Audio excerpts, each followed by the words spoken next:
Isa po ito sa pinag-uusapan ngayon sa social media. Meron tayong mga kaibigan na nagtanong kung ano daw ang pwede nating masabi, opinion, reaction tungkol nga dito.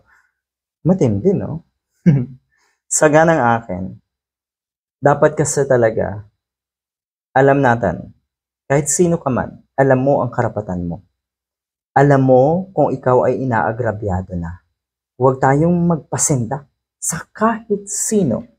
Kung alam natin sa sarili natin, lalo na kung alam natin sa sarili natin na wala tayong ginagawang mali, wag tayong magpapasindak. Pwesit din, ano? Yun yung problema minsan. May mga naninindak. Kasi, naandyan din tayo para magpasindak. Huwag po tayong magpapasindak. Alamin natin ang ating karapatan. Alamin natin ang ating stand. Kahit sino pa yan, kahit sino pa nasa harap mo, huwag tayong matakot. Huwag tayong matakot kung alam natin na wala tayong inaagrabyado at kung tayo nasa tama. O ay ang waiter na to, wala naman siyang inagrabyado. Tama naman yung kanyang sinabi. Wala namang mali doon. Tapos nagpasindak po kayo. Huwag ganon. Huwag nating bigyan ng pagkakataon ang mga katulad na itong isang ito para tayo ay sindakin. Maganda itong isang or komento ng isang netizen. Mukhang itong netizen na ito ay naghahamon. Dahil siguro, katulad din ng ating paniniwala, diba? Basta nasa tama ka, basta nasa panig ka ng katotohanan, abay magsalita ka at ipaglaban mo ang karapatan mo at karapatan ng mga taong nasa paligid mo. Ganon. Pag ako po ang nakakita ng ganitong sitwasyon, hindi ako magdadalawang isip. Na lapitan din at alamin kung ano ang nangyayari. Yung mga taong nasa paligid na ito, ang dami daw ito pinagtitinginan. Pinagtitinginan yung sitwasyon, yung eksena na nakatayo na yung waiter. Abay siguro naman, kahit papano marami dyan sa mga nakapanood, nakakita ng sitwasyon na ito, na kahit papano alam yung salitang paninindigan, alam yung salitang karapatan. Karapatan ng kahit sino, karapatan nating lahat. Karapatan din po natin bilang mga naka-witness nga ng ganitong eksena na magsalita. O maganda, meron daw lumapit dito sa eksenang ito na mag-ina ata. Tapos yun nga, tinatanong kung ano ang problema. Dahil kahit wala ata yung manager ng restaurant na yun, nung mangyari yung sitwasyon, yung iba pang crew ay syempre alalang-alala na doon sa sitwasyon at pinatatayuan nga netong waiter na ito, kawawang waiter na ito, ulit-ulitin ko, wag po tayong magiging kawawa. Uulit-ulitin ko rin, wag tayong pasisindak. Basta lagi tayong tama. Sabi nung isa, bukod pa rito, ikaw ba ay nagsasalita para sa LGBTQ?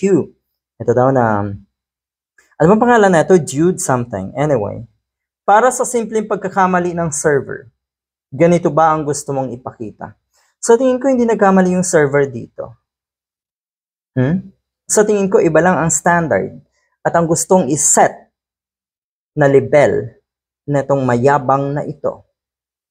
Entitled, feeling entitled. Ang huling pagkakaalam ko, pinagyabang pa daw niya ang kanyang mga achievement. Tapos, 'di ba? Medyo may kakapalan ang mukha. So, yung achievement mo na yan, ay baka mga peke yan dahil sa asta mo ngayon. Ang mga tao kasing totoong achiever, yung mga taong totoong nagtagumpay sa sarili nilang sikap, sa pagiging self-made nila as a person. Humble yung mga yan eh. Kung totoong tagumpay ang meron talaga sila. Itong tagumpay na ito, itong tagumpay na itong taong ito, sigurado to huwad na tagumpay. Hindi siya masaya sa tagumpay na yan dahil hindi niya pinaghirapan siguro. Anyway, ganito ba ang gusto mong ipakita? Ako mismo ay bahagi ng LGBT, sabi nung nagkomento, at ikinahihiya kita sa ating komunidad dahil sa pagyurak mo sa karapatan ng tao. Pinapanawagan ko ito at hinihingi kong panagutin ka sa iyong mga aksyon. Sa puntong ito, nananagot na siya. Okay? Malaking kahihiyan. Hindi na makakalimutan ito ng taong bayan. Tatatak na to sa isipan ng taong bayan kung ano yung totoong ugali mo. Kaya ito'y lesson sa ating lahat. Hanggat maaari, magpakita po tayo ng kabutihan. Magdalawang isip tayo. Sa tama ba itong gagawin ko? Nasa publiko ako? Okay? Huwag po tayong palamon. sa kuno ay mga achievement natin. Huwag ko tayong palamon sa kuno ay kasikatan natin. Sa kuno ay tayo naman ay lamang sa mga taong nasa paligid natin. Abay, hindi ganun ang buhay.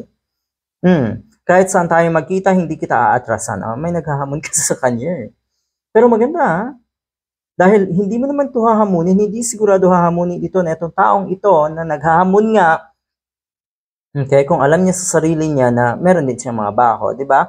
Siguro talagang maganda ang pagpapalaki sa taong ito na naghahamon nga dito sa somebody like or named Jude, blah, blah, blah. Anyway, bakit kahit daw saan sila magkita?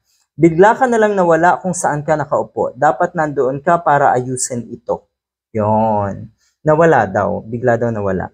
Anyway, ito yung eksena na ito. Mukhang yung ibang taong dumadaan, pinagtatawanan pa ang sitwasyon. Kalimitan kasi dahil hindi natin alam kung ano ang sitwasyon. At dahil siguro hindi tayo masyadong or wala tayong lakas ng loob para alamin nga kung ano yung nangyayari. Di ba mga Filipinos, napaka-curious, uy, ano yun? Ano nangyari? Bakit sa puntong ito walang tumulong sa waiter? Diba? At talagang, Diyos ko po, 2 oras na nakatayo. Anyway, yon. Sa puntong ito pong si Miss or si Mr. Jude, blah, blah, blah, sa tingin ko ay nahimasmasa na ng konti dahil yun nga, yung kayabangan niya ay hindi pa rin umobra sa mga natasan. Siguro akala niya, siya ay magiging santo. Siya ay hahangaan ng mga netizens. Huwag po tayong maghangad na tayo ay hangaan ng ibang tao. Ang hangarin po natin ay yung tayo ay masasatisfy sa ginawa natin. Pag uwi mo at ganito ang asal mo sa isang tao, sigurado tayo,